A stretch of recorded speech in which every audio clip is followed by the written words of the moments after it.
السلام علیکم۔ اس ویڈیو میں آپ کو بتاؤں گی رسول اللہ صلی اللہ علیہ وآلہ وسلم اور ایک بولنے والے بت کا واقعہ۔ آخر بت کیسے بات کرنے لگا، جانتے ہیں اس ویڈیو میں۔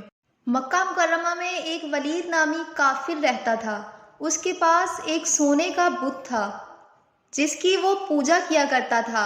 ایک دن اس بت میں حرکت پیدا ہوئی اور وہ بت کہنے لگا کہ رسول اللہ صلی اللہ علیہ وآلہ وسلم اللہ کے رسول نہیں ہیں، نعوذ باللہ۔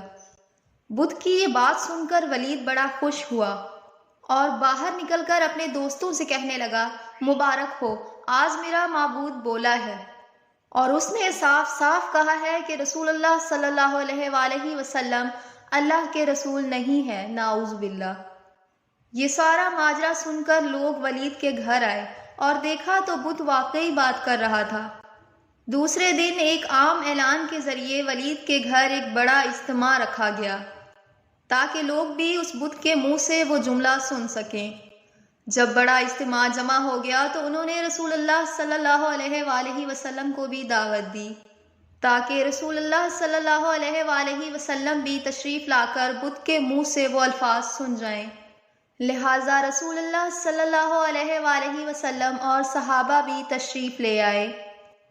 جب آپ صلی اللہ علیہ وآلہ وسلم تشریف لے آئے تو وہ بت بول اٹھا کہ اے مکہ والو، جان لو کہ محمد صلی اللہ علیہ وآلہ وسلم اللہ کے سچے رسول ہیں اور ان کا ہر ارشاد سچا ہے، ان کا دین برحق ہے۔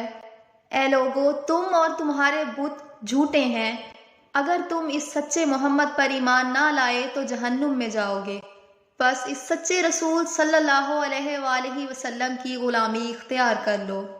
بت کی یہ مکمل بات سن کر ولید بہت گھبرایا اور اپنے معبود کو پکڑ کر زمین پر دے مارا اور اس کے ٹکڑے ٹکڑے کر دیے۔ جب رسول اللہ صلی اللہ علیہ وآلہ وسلم فاتحانہ طور پر واپس جا رہے تھے تو راستے میں ایک گھوڑے کا سوار رسول اللہ صلی اللہ علیہ وآلہ وسلم سے ملا۔ اس کے ہاتھ میں ایک تلوار تھی جس پر خون لگا ہوا تھا۔ رسول اللہ صلی اللہ علیہ وآلہ وسلم نے فرمایا، تم کون ہو؟ وہ بولا، یا رسول اللہ، میں جن ہوں، آپ کا غلام اور مسلمان ہوں، جبل طور میں رہتا ہوں، میرا نام مہین بن العبر ہے۔ میں کچھ دنوں کے لیے کہیں باہر گیا ہوا تھا، آج گھر واپس آیا تو میرے گھر والے رو رہے تھے۔ میں نے وجہ پوچھی تو معلوم ہوا کہ ایک کافر جن جس کا نام مسفر تھا وہ مکہ مکرمہ میں آ کر ولید کے بت میں گھس کر رسول اللہ صلی اللہ علیہ وآلہ وسلم کے خلاف بکواس کر گیا ہے اور آج پھر گیا ہے تاکہ بت میں گھس کر آپ کے خلاف بکواس کر سکے۔ اے اللہ کے رسول صلی اللہ علیہ وآلہ وسلم، مجھے سخت غصہ آیا۔ میں تلوار لے کر اس کے پیچھے دوڑا اور اسے راستے میں قتل کر دیا، اور پھر میں خود ولید کے بت میں گھس گیا اور جو کچھ کہا میں نے ہی بولا ہے۔ جب رسول اللہ صلی اللہ علیہ وآلہ وسلم نے یہ سارا قصہ اس مسلمان جن سے سنا تو بڑی مسرت کا اظہار کیا اور پھر اس غلام جن کے لیے دعا فرمائی۔ دور نبوت میں جب پیارے نبی حضرت محمد صلی اللہ علیہ وآلہ وسلم مسجد نبوی میں بیٹھے تھے تو مدینے میں ایک ایسا جن داخل ہوا جو آدھا انسان کی شکل کا تھا اور آدھا جن تھا۔ اس جن کا قد 40 گز لمبا تھا۔ سب لوگ ڈر کر بھاگنے لگے اور سب لوگ مسجد نبوی میں آئے۔ لوگوں نے کہا کہ یا رسول اللہ، ہمیں اس بلا سے بچائیں، وہ بلا سیدھا مسجد نبوی کی طرف آ رہی ہے۔ تو رسول اللہ صلی اللہ علیہ وآلہ وسلم نے فرمایا، تم کیوں ڈر رہے ہو؟ میں تمہارے ساتھ ہوں۔ اتنے میں وہ جن مسجد نبوی میں داخل ہوا۔ اس نے کہا، یا رسول اللہ، میں آپ کے پاس ایک آرزو لے کر آیا ہوں۔ تو رسول اللہ صلی اللہ علیہ وآلہ وسلم نے اس سے پوچھا کہ تمہاری کیا آرزو ہے؟ اس نے کہا کہ یا رسول اللہ، آپ دیکھ رہے ہیں کہ میرے گال سے خون اور پیپ بہہ رہے ہیں اور میرے ہاتھ کھجور کے پتوں سے بندھے ہیں۔ رسول اللہ صلی اللہ علیہ وآلہ وسلم نے فرمایا کہ تمہارے ہاتھ کس نے اور کب باندھے ہیں؟ اس نے کہا کہ حضرت آدم سے 30,000 سال پہلے مجھے اللہ نے زمین پر پیدا کیا۔ میری طاقت تمام جنوں مخلوق سے زیادہ تھی اور میں جنوں پر ظلم کیا کرتا تھا۔ جو بھی جن مجھے ملتا تھا میں اسے یا تو مار دیتا تھا یا پھر معذور بنا دیتا تھا۔